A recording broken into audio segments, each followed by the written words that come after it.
Good morning. So, we shall continue our discussion on a Riemann-Stieltjes integral. So, we are going to the next topic, that is integration and differentiation. Integration and differentiation.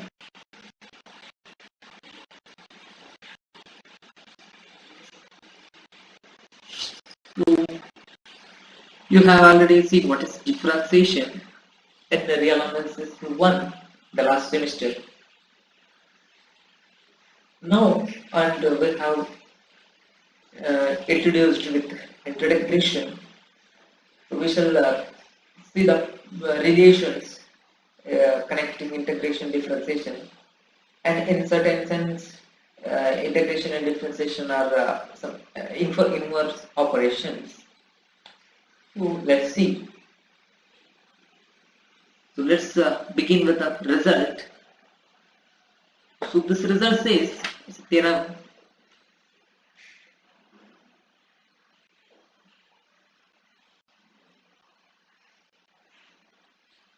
let f belongs to R, that is f is Riemann integrable on closed interval a comma b for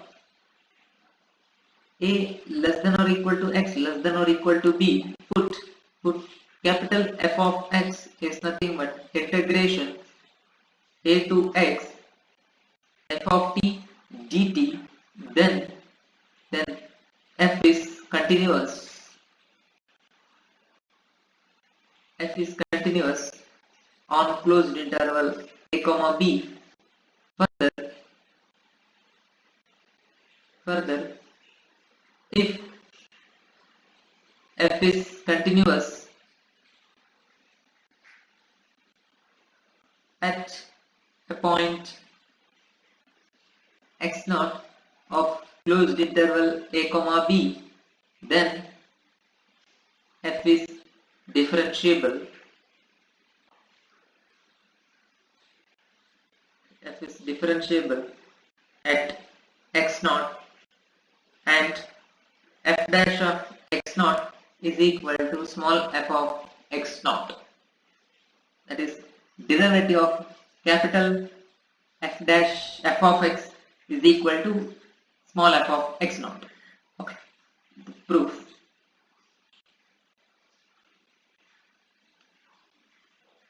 So we shall first show that this f is continuous on closed interval a comma b. So since f belongs to R on closed interval a comma b, it is bounded.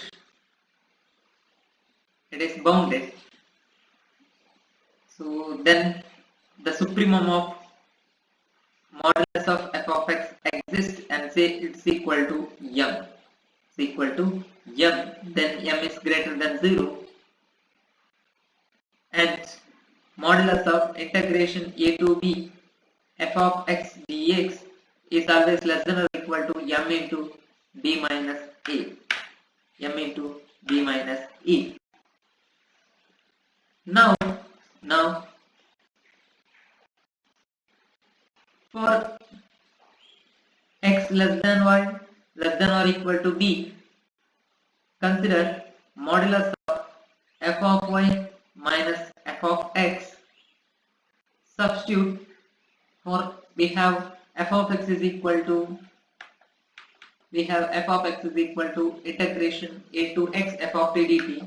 So f of y is nothing but, so it is modulus of integration a to y f of t dt minus integration f of x is a to x f of t dt. Now which is equal to, so we have a x y b in increasing order. So we can write a to y as integration a to x f of t dt plus integration x to y f of t dt. This is using our properties of Riemann integrable functions, minus integration a to x f of t dt. Now this to get cancelled, so we remind it integration. So it is modulus of integration x2y f of t dt. This we got modulus of f of y minus f of x is equal to integration x2y f of t dt. Now by our observation, modulus of integration a to b f of x dx is less than or equal to m into b minus a. Therefore, this must be less than or equal to m into y minus x. So let epsilon greater than 0, choose delta equal to say dash. Then for x comma y belongs to the closed interval a comma b with modulus of x minus y less than delta, we have modulus of f of x minus f of y is less than or equal to m into y minus x, which is less than or equal to m into delta. Now this must equal to m into some quantity such that it must be equal to epsilon. It must be epsilon by m. So choose delta is equal to epsilon by m such that we got f of x minus f of y is less than epsilon. Given therefore f is continuous at my capital F is continuous at x. Now we shall suppose we shall to the next part, that is, if f is continuous at point x naught, then we shall prove f dash of x naught is equal to small f of x naught. So given f is continuous at x naught, so for the given epsilon greater than 0, there exists delta greater than 0, such that for any x belongs to closed interval a comma b with modulus of x minus x naught less than delta implies modulus of f of x minus f of x naught is less than epsilon. See, this is equation 1.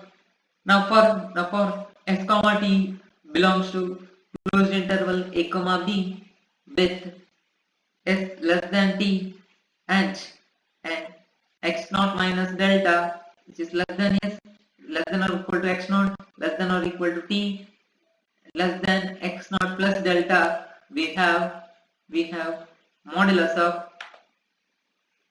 f of t minus f of s divided by t minus s minus f of x naught is equal to modulus of, now taking this 1 by t minus s separate, and f of t minus f of s will be equal to integration from s to t f of u du.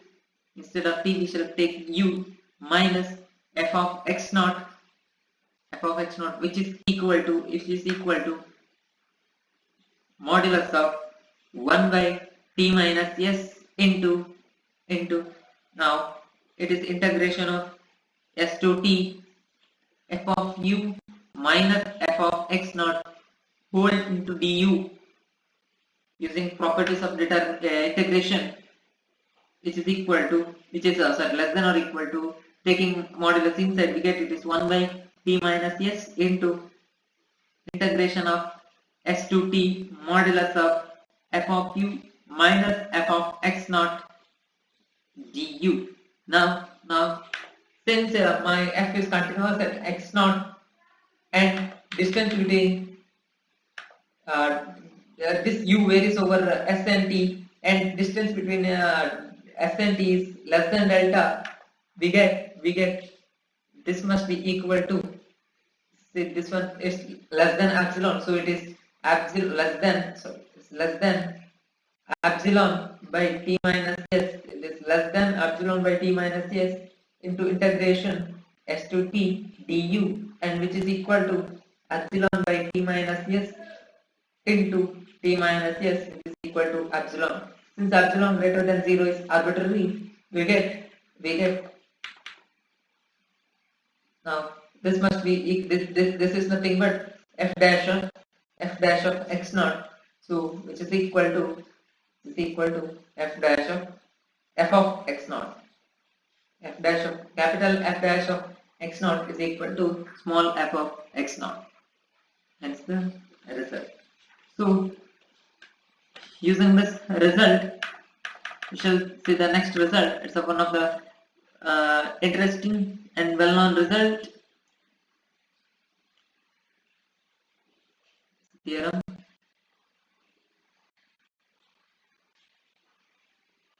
It's known as the fundamental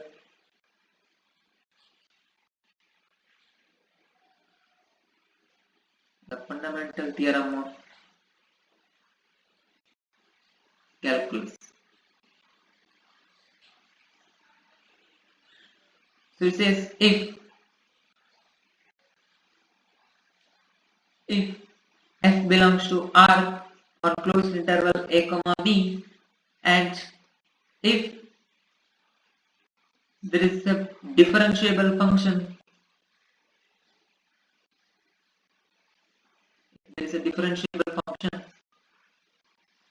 capital F on closed interval a comma b, such that f dash equal to capital F dash equal to small f on closed interval a comma b, and then we write integration a to b f dx is equal to capital F of b minus f of a, capital F of a. So the proof.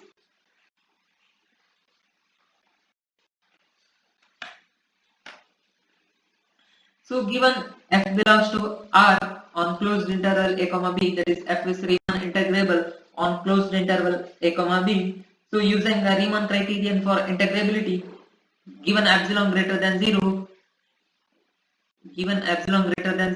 there exists a partition p is equal to x naught, x1, so on to xn of closed interval a comma b, such that UPF minus LPF is less than epsilon, where UPF is nothing but summation capital Mi delta xi, I is equal to 1 to n, where Mi is nothing but supremum of f of x in the interval xi minus 1 and xi, and LPF is nothing but summation small mi into delta xi, I is from 1 to n, where the small mi is nothing but infimum of f of x in the interval xi minus 1 and xi.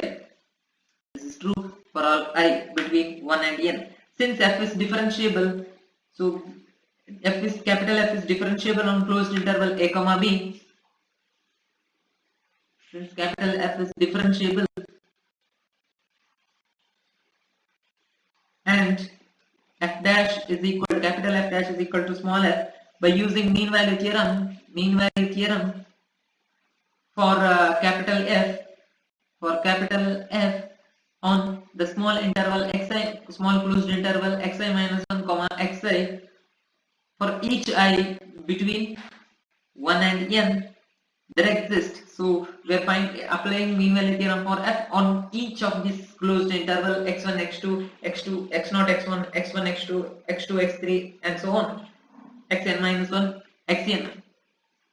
So we are arguing in general for I there exists Ti belongs to the open interval xi minus 1 comma xi, such that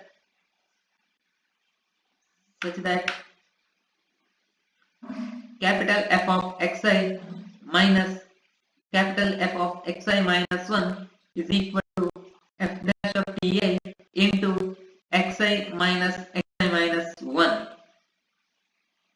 That is now f of xi minus f of xi minus 1, which is equal to f dash of Ti is nothing but f of Ti, because capital F dash is equal to small f, into delta xi minus 1, xi minus 1 is delta xi. Now combining adding all the okay, taking sum of all this f of ti and delta xi for each I, that is summation f of ti delta xi I is equal to 1 to n. We get it is summation capital F of xi minus capital F of xi minus 1 I is equal to 1 to n, which is equal to f of b minus f of a, f of b minus f of a. Now we know that LPF is always less than or equal to integration a to b f dx, which is less than or equal to UPF, because my f belongs to R on closed interval a comma b. And also we have, wait a second, also we have LPF is less than or equal to summation I is equal to 1 to n f of ti f of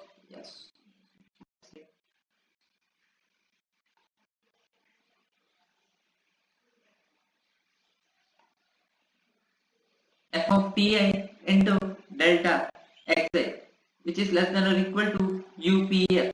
Now observe this.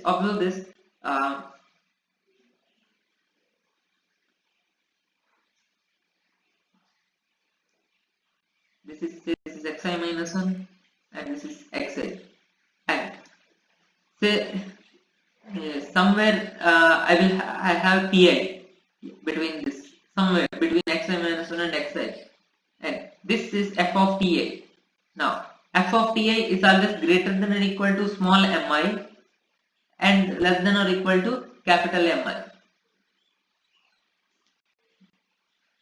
So this is small mi, this is capital Mi, and this is f of ti.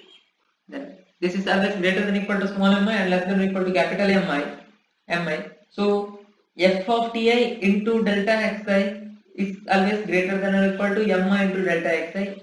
So this is true for all I. Using that, we get this equation, that is LPF is less than or equal to summation I is equal to 1 to n f of ti delta xi, which is less than or equal to UPF.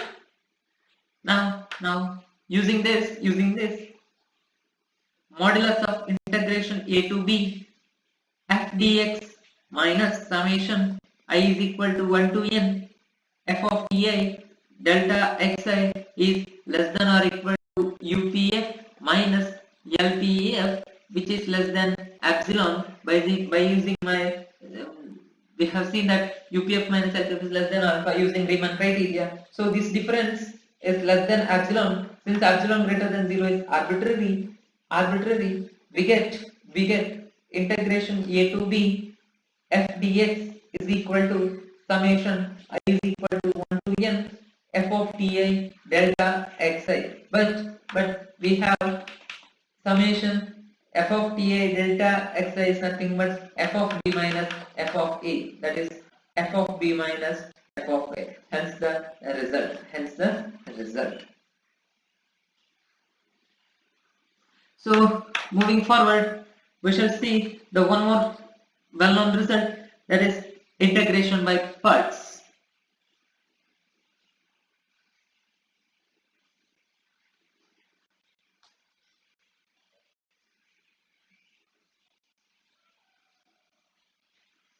Integration by parts. So it says, suppose f and g are a differentiable function. Suppose capital F and G are a differentiable function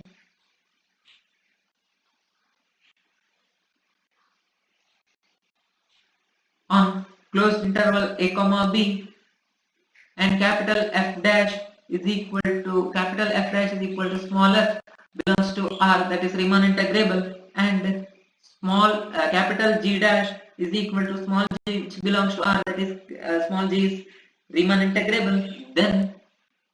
Then integration a to b capital F of x into small g of x dx is equal to capital F of b into capital G of b minus capital F of a into capital G of a minus integration a to b small f of x into capital G of x dx.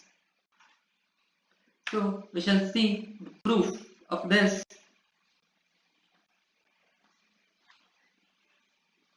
So put h of x is equal to f of x into g of x on closed interval a comma b. Then using my differentiation rule, the product rule, h dash of x is equal to f of x first function into derivative of second function, that is g dash of x.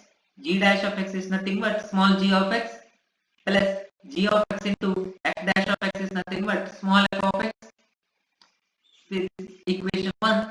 Now since f and g are differentiable on closed interval a comma b, they must be continuous on closed interval a comma b. Therefore f and g are Riemann integrable. So observe, f and g are capital F and g are differentiable function on closed interval a comma b.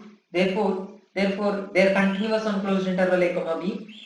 If every continuous function is integrable, Riemann integrable, therefore my capital F and G are Riemann integrable on closed interval a comma b. Also my small f and G are given small f comma G belongs to R on closed interval a comma b. Therefore my h dash of x is, that is h dash belongs to R on closed interval a comma b, that is h dash is Riemann integrable on closed interval a comma b, because observe, f belongs to R, g belongs to R, their product of two Riemann integrable function is again Riemann integrable, and g, capital G and small f are again Riemann integrable function, hence their product is Riemann integrable. So sum of two Riemann integrable function is again Riemann integrable. Wait a second.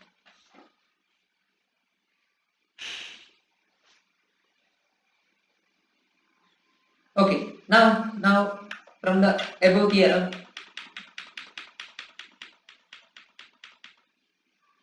so in the above theorem we have see f belongs to R, and if there is a differentiable function capital F on closed interval a comma b such that f dash is equal to f, then integration a to b f dx is equal to f of b minus f of a. Using this I can reformulate this as, that is integration a to b f dash dx is equal to f of b minus f of a. So f dash is nothing but f, it clearly belongs to R.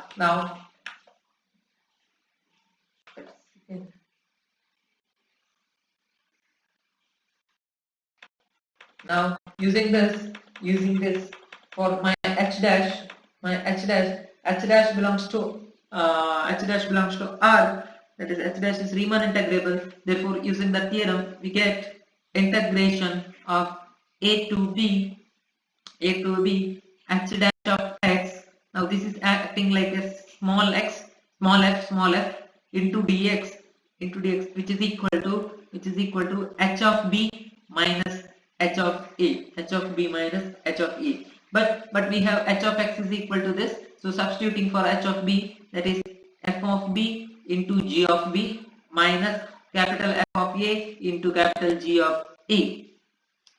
Now substituting for h of x, we get it is integration a to b,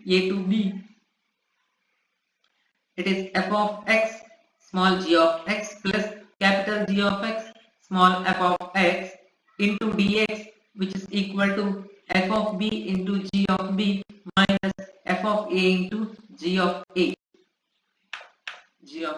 Now distributing this integration, we get this implies integration a to b f of capital F of x small g of x dx plus integration a to b capital G of x small f of x dx, which is equal to capital F of B, capital G of B minus capital F of A, capital G of A. Now this implies, by just rearranging, we get integration A to B, capital F of x, small g of x dx is equal to F of B, G of B, capital F of B, capital G of B minus capital F of A, capital G of A minus integration A to B, capital G of x, small f of x into dx. This is a formula of integration by parts.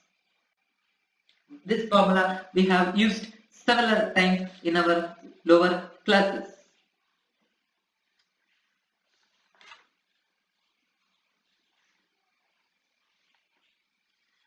So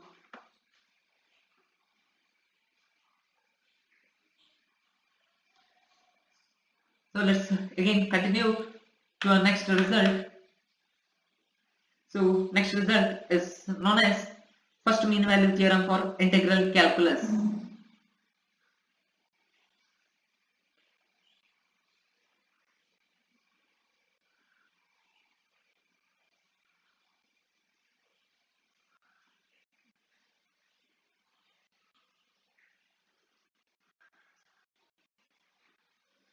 So it says, let alpha be monotonically increasing on closed interval a comma b, and f belongs to R of alpha on closed interval a comma b. Let small m and capital M denote the infimum and supremum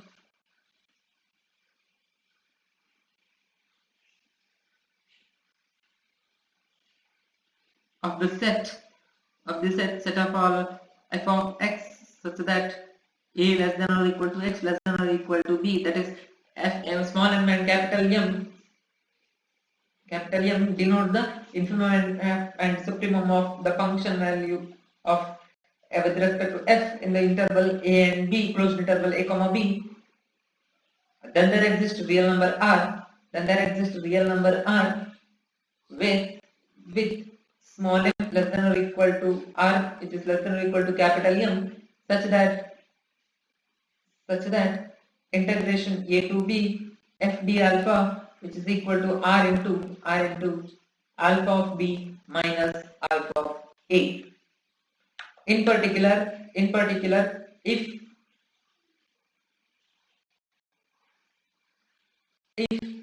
f is continuous on closed interval a comma b, then r is equal to f of c for some c belongs to closed interval a comma b. Proof. So we shall prove in two cases of alpha, that is, suppose alpha of b is equal to alpha of a.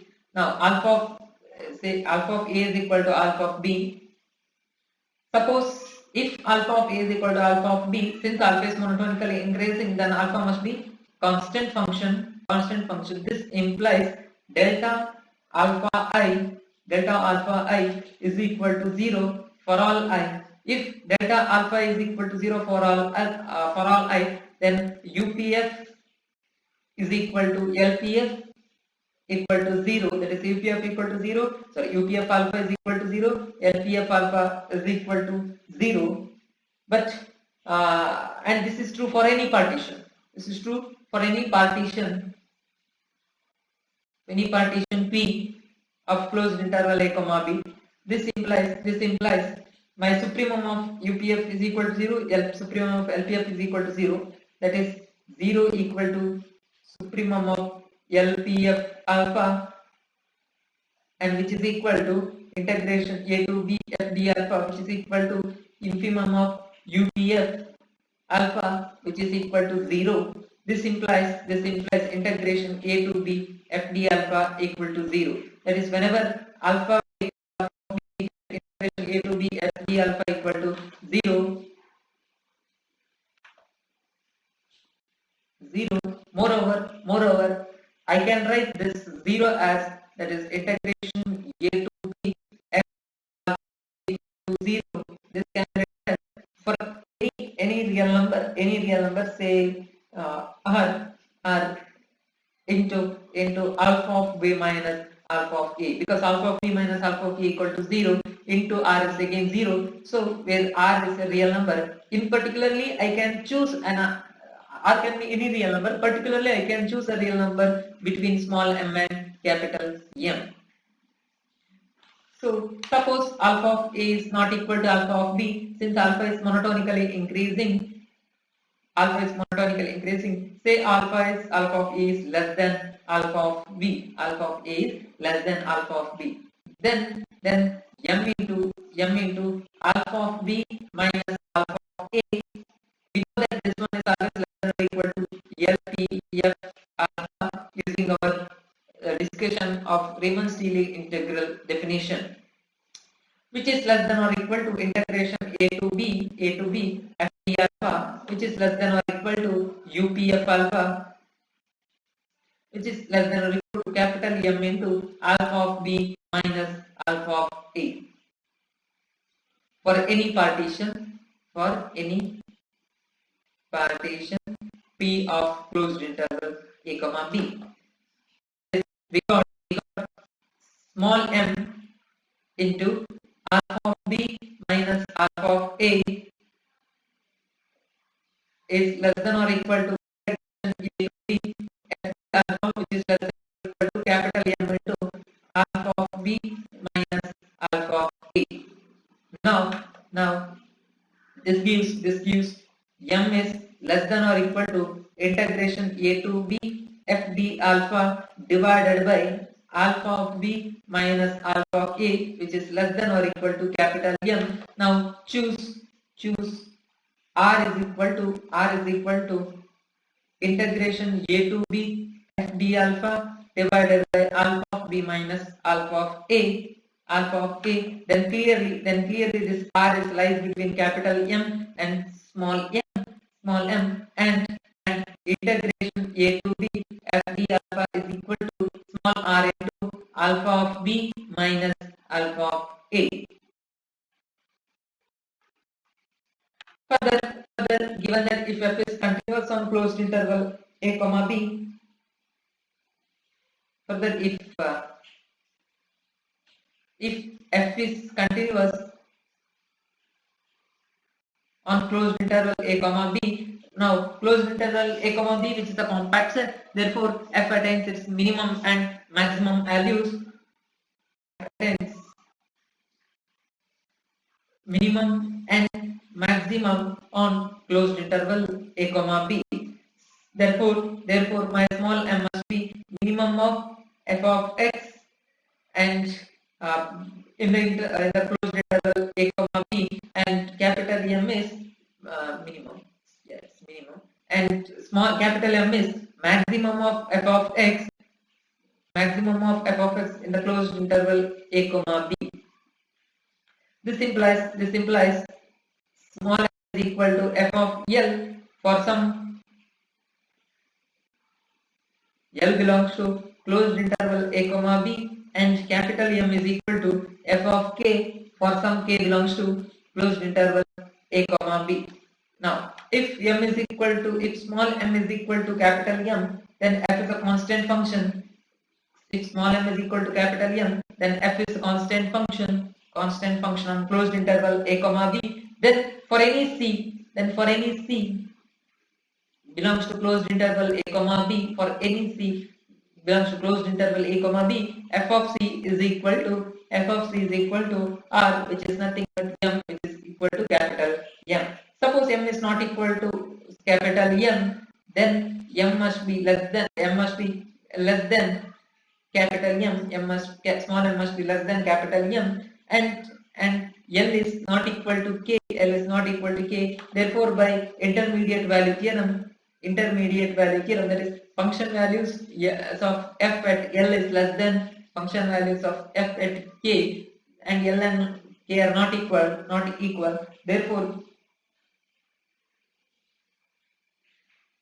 Therefore, by intermediate value theorem, we can find a C between L and K such that f of C is equal to R. Observe. We have R is lies between small m and capital M, and therefore by applying intermediate value theorem, there exists a point C such that f of C is equal to this R. So we know that yeah, it's the result. So we shall continue the next result in the next class. Thank you.